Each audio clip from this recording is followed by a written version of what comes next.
y por la montaña a buscarla la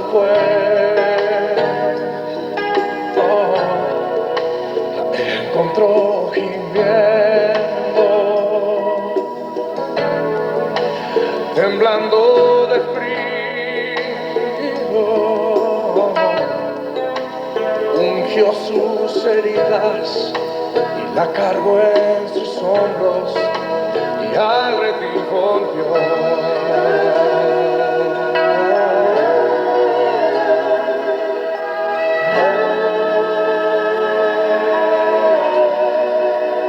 Esta misma historia vuelve a repetirse.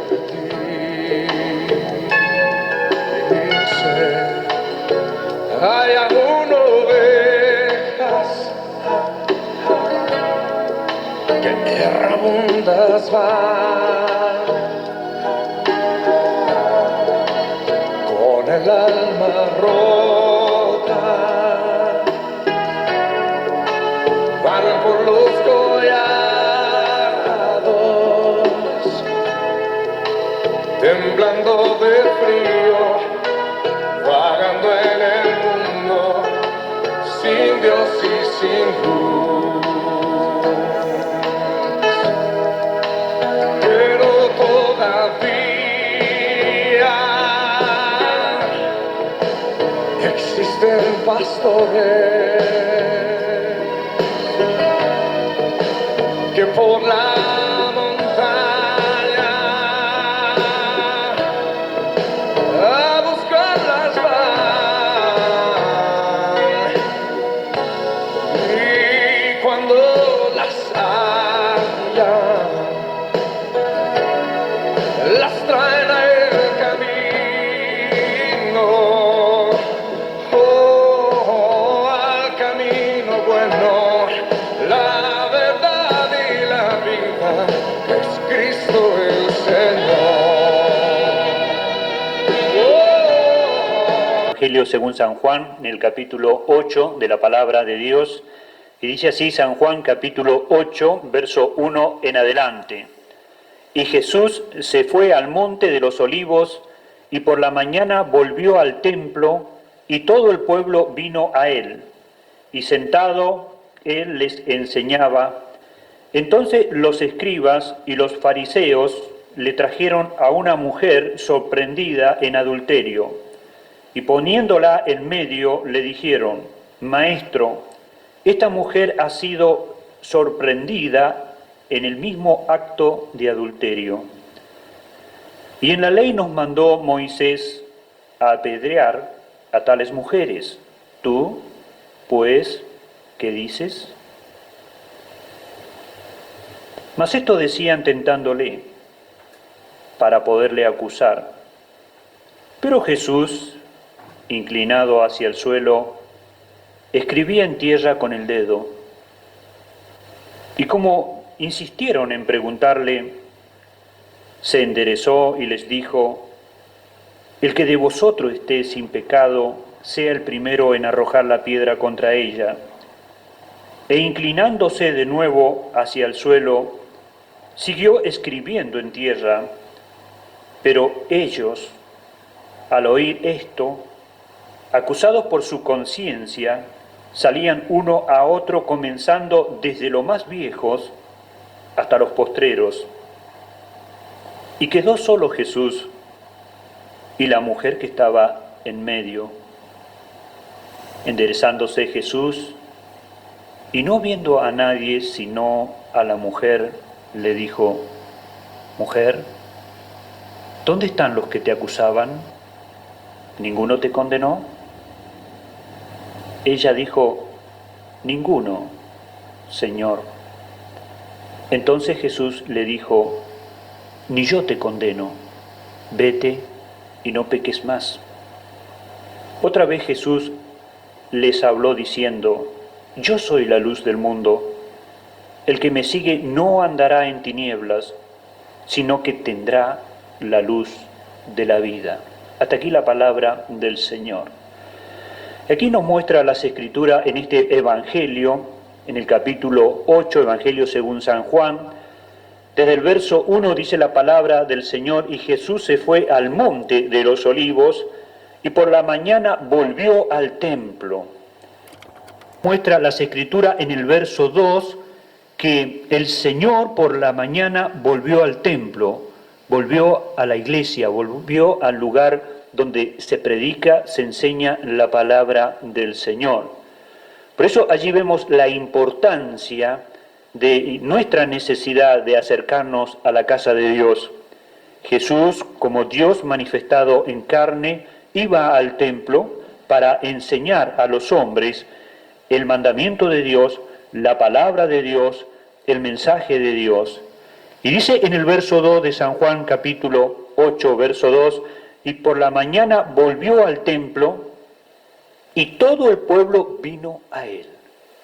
Y aquí nos muestra las Escrituras, y dice, y todo el pueblo vino a él. Y Jesús estaba en el templo.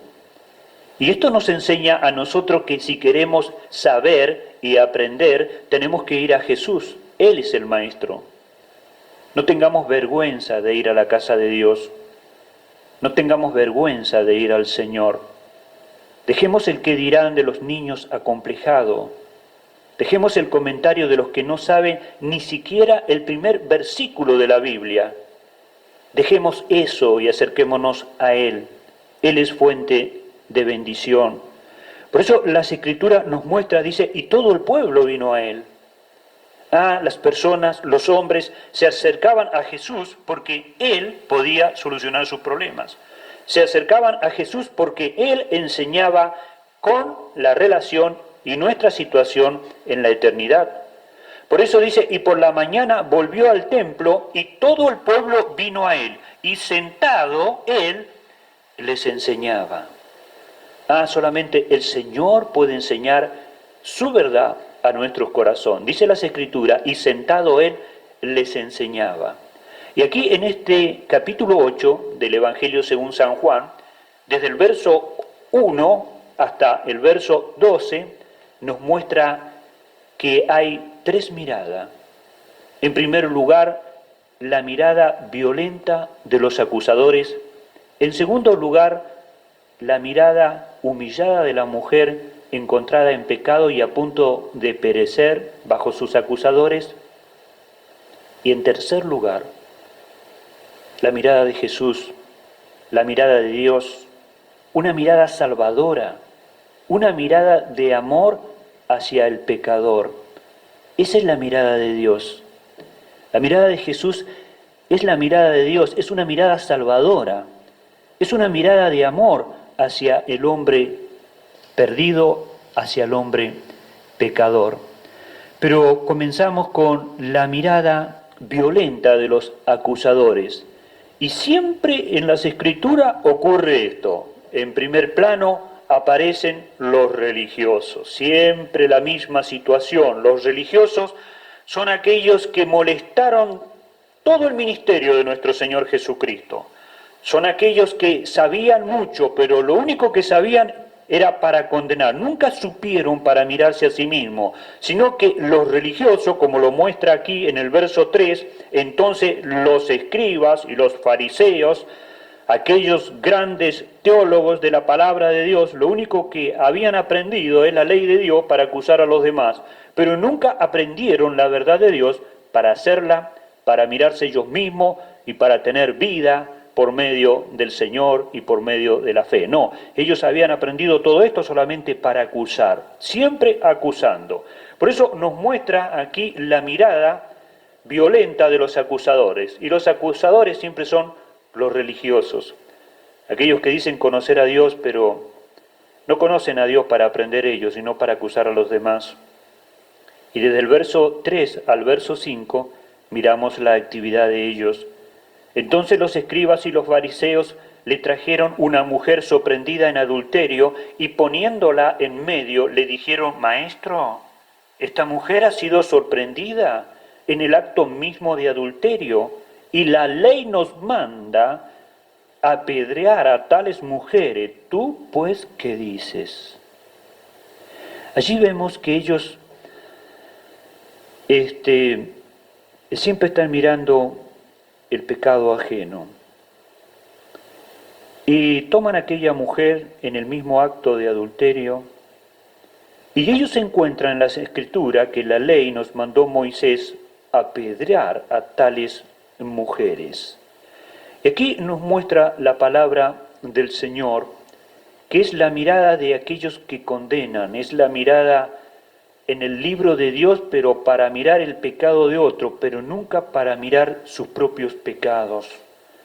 Por eso la Escritura es amplia en esta situación, y nos dice en Mateo capítulo 7, el Señor, desde el verso 1 en adelante: no juzguéis para que no seáis juzgados, porque con el juicio con que juzgáis seréis juzgados, y con la medida con que medís os seré medido.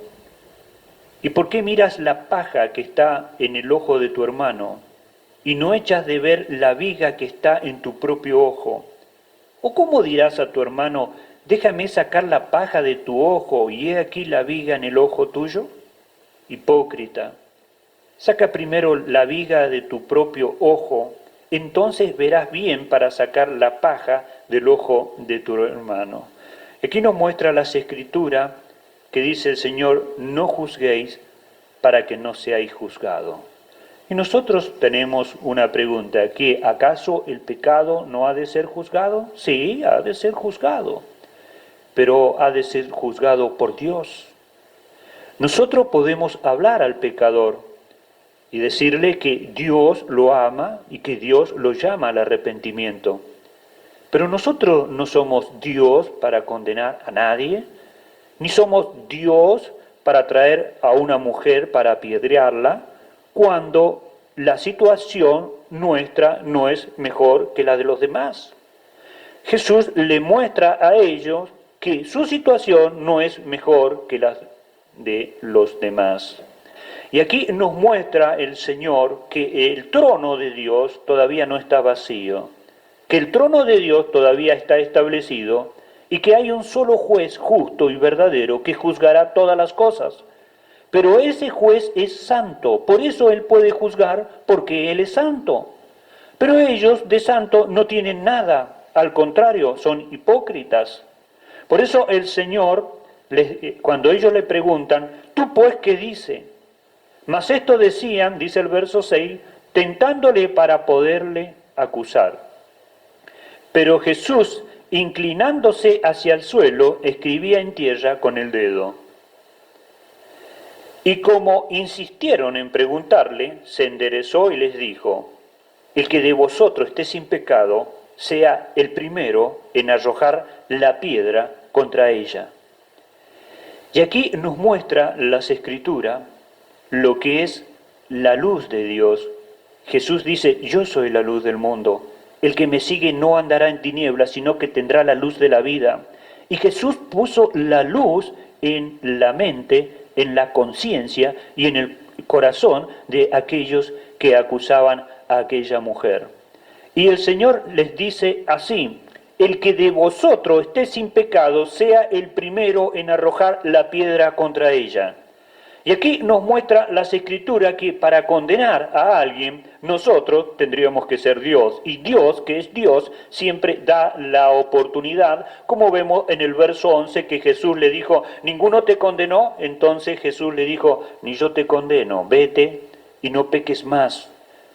Dios, que puede arrojar piedra porque Él es santo, Él está sin pecado, nunca la arroja. Le da al hombre el tiempo de arrepentimiento y le da al hombre siempre una oportunidad para empezar de nuevo. Pero sin embargo los religiosos son implacables. Ellos ocupan el lugar de Dios y son terribles para condenar porque no tienen misericordia. Dios tiene misericordia. Y son terribles de condenar porque siempre ven la paja en el ojo ajeno, pero no ven la viga que tiene en su propio ojo. Por eso Jesús le dice: el que esté de vosotros sin pecado, sea el primero en arrojar la piedra contra ella. Pero aquí nos muestra, tanto en el verso 6 de la palabra del Señor como en el verso 8 de la palabra del Señor, la calidad del juez. porque Jesús es el que está puesto para juzgar a vivos y a muertos en su venida. Él es el juez. Y aquí vemos la calidad del juez. En el verso 6 dice, inclinándose hacia el suelo. Y en el verso 8, e inclinándose de nuevo hacia el suelo. Y aquí nos muestra que el Dios soberano, nuestro Señor y bendito Salvador, el eterno yo soy, vino a este mundo, Él se inclinó hacia nosotros. Y cuando esa mujer fue tomada en el mismo acto de adulterio, y aquella multitud las trajo a los pies del Señor, Jesús se inclinó hacia el suelo, se identificó con ella. El único que se identificó con los pecadores es Jesús, porque Él es el único que ha venido a rescatar y a salvar lo que se ha perdido. Y aquí vemos a una mujer acusada. Aquí vemos a una mujer que sí, es verdad que ha pecado, pero como dice las Escrituras, el que esté sin pecado sea el primero en arrojar la piedra contra ella. Es decir, que nadie la puede condenar, Dios la puede condenar, pero Dios siempre va a dar una oportunidad al hombre de comenzar de nuevo. Sin embargo, el hombre es un pecador, pero el hombre nunca le da oportunidad a nadie de empezar de nuevo, porque en su corazón no hay amor y en su corazón no hay misericordia. Por eso aquí nos muestra las Escrituras y dice la palabra del Señor, el que de vosotros esté sin pecado sea el primero en arrojar la piedra contra ella. Jesús se inclinó, dice el verso 6, Jesús se inclinó hacia el suelo, dice el verso 8, y esto nos muestra la humildad del Dios Todopoderoso, que es el Salvador del mundo, que Él se inclinó hacia nosotros y se identificó con los perdidos, con los pecadores. Sin embargo, allí vemos a los religiosos, ellos muy soberbios, siempre están de pie, cuando tendrían que estar postrados. La diferencia entre Dios y los hombres, Él es humilde con los quebrantados, Él es humilde con los humildes, pero Él es altivo con los altivos. Por eso dice la palabra de Dios que el Señor atiende a los humildes, mas a los soberbios mira de lejos. Y aquí vemos a los soberbios. No solamente querían matar a esta mujer, sino venían para acusarle a él, a ver si también lo mataban a él. Así es el sistema religioso. Por eso Jesús le dijo, si vuestro Padre fuera Dios, a mí me amaríais. Pero ellos no amaban a Jesús porque no conocían al Padre, tampoco podían conocer quién era Jesús.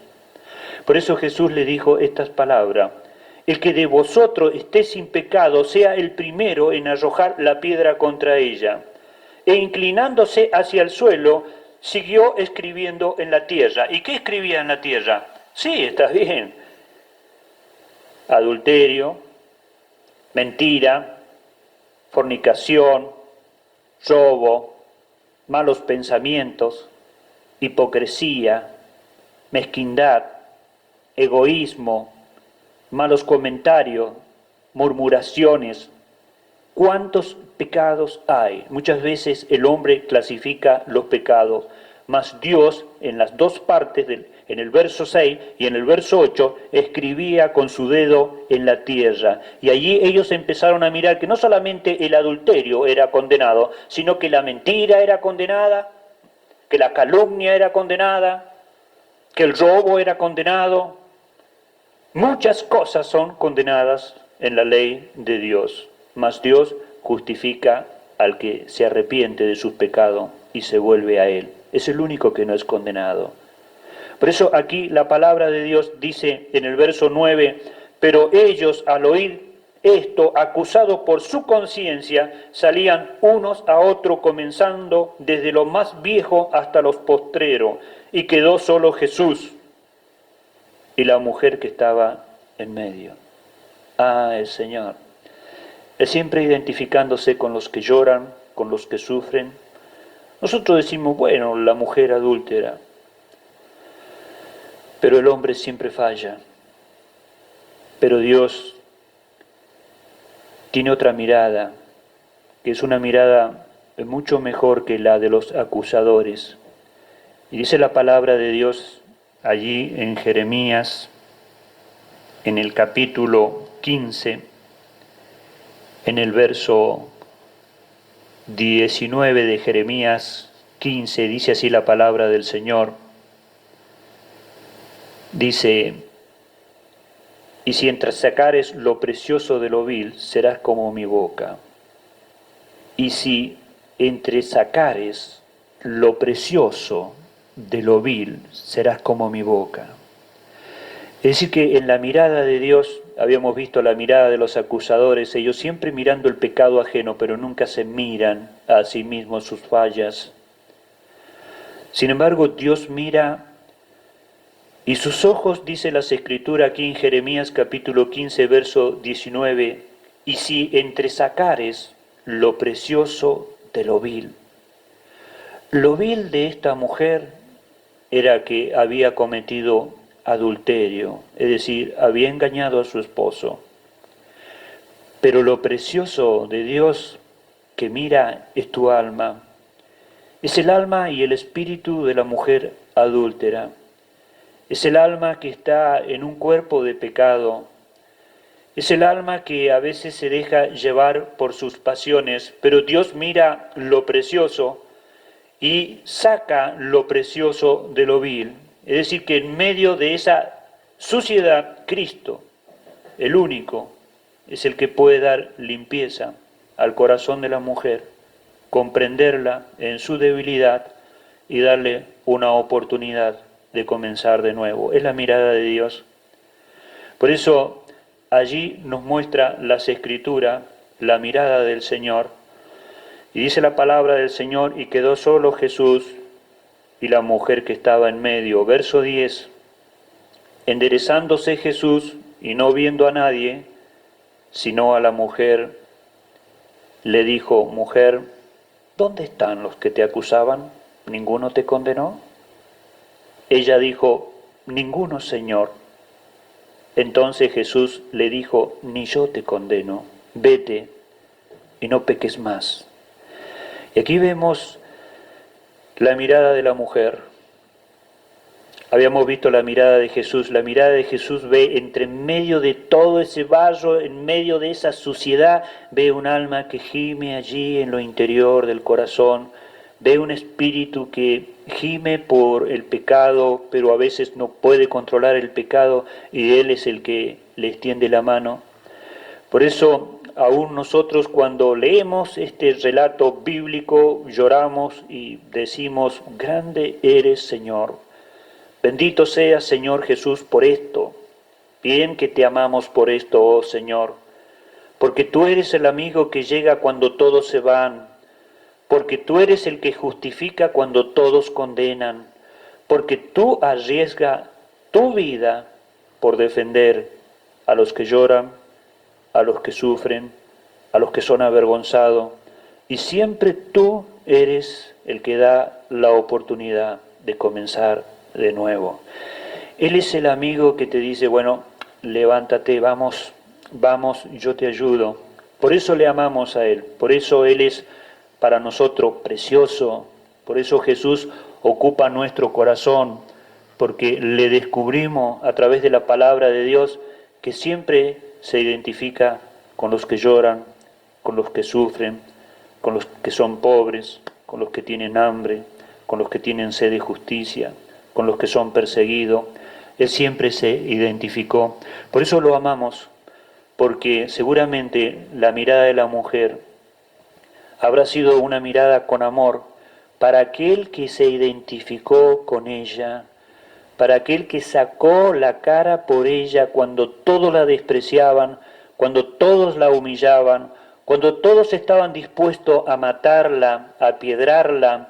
Jesús se identificó con ella, la defendió y le dio una oportunidad de comenzar de nuevo. Ojalá que esta enseñanza no se te olvide en tu corazón. Si quieres sellar tu corazón con tus amigos, si quieres sellar tu corazón con tus parientes, si quieres sellar tu corazón con tus hermanos, si quieres sellar tu corazón con tus hijos, ellos necesitan más de tu amistad cuando ellos fallan, cuando ellos no dan en el blanco, Cuando ellos pecaron es cuando más te necesitan.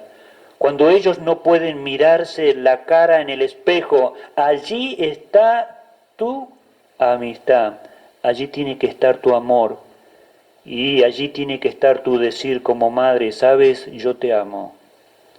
Todos nos equivocamos, pero todos podemos empezar de nuevo. Yo estoy a tu lado. Eso es lo que Jesús le dijo a la mujer adúltera. Yo estoy contigo. Yo estoy a tu lado. Yo siempre te voy a dar una oportunidad para empezar. Por eso Jesús le dijo, mujer, ninguno te condenó. Y ella le dijo, ni yo te condeno. Vete y no peques más. Otra vez Jesús habló y dijo, yo soy la luz del mundo. El que me sigue no andará en tinieblas, sino que tendrá la luz de la vida. Dale una oportunidad a los tuyos. Dale una oportunidad a tu hijo. Dale una oportunidad a tu esposo, a tus amigos, a comenzar de nuevo. No pagues mal por mal. No destruyas sobre lo destruido. Eso es diabólico. Edifica sobre lo destruido, como Jesús edificó sobre esta mujer cuando todos estaban por destruirla. Él lo hizo y lo puede hacer contigo. También tú lo puedes hacer con los tuyos. No te avergüences a veces de la falla de tus hijos, o de tus hijas, o de tu esposo, sino date una oportunidad, como Dios te da una oportunidad. Dios siempre da una oportunidad, y cuando da una oportunidad afirma los valores, afirma los corazones, afirma la realidad de que Él confía en ti. Y cuando Él confía en ti, dice el Señor en las Escrituras, Pablo cuando habla del Señor, y me tuvo por fiel poniéndome en el ministerio. Por eso Él se esforzó, porque Jesús le dijo, yo tengo confianza en ti y te he puesto. Por eso Él siempre descansó en que Dios lo tenía por fiel, y tus hijos descansan en que a pesar de sus errores, tú puedes confiar en ellos y alentarlos y darles una oportunidad, así como Dios te da una oportunidad de volverte a Él. Arrepiéntete de tus pecados, pídele perdón a Jesús y Él te dará vida eterna. Que el Señor bendiga su palabra.